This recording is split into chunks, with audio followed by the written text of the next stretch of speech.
මං කුමාරිකා ජූස් එකක් හදන්න හදන්නේ. ඒකට මේ වගේ කුමාරිකා අතු දෙකක් කපා ගත්තා.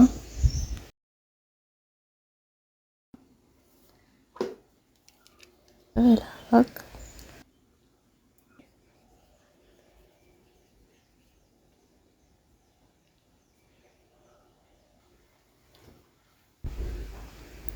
හැන්දක් අරගෙන මේ විදිහට මදේ සුරලා අයින් කරගන්න ඕනේ.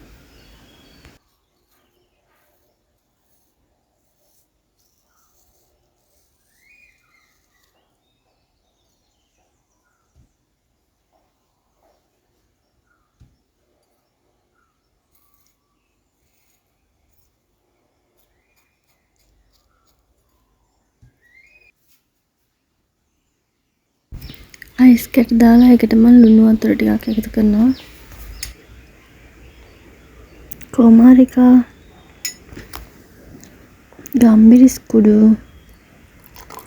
සුගර් සිරප් එකකින් ටිකක්, ඒ වගේම කූල් වතුර ටිකක්. දැන් ඉතින් බොන්නයි තියෙන්නේ.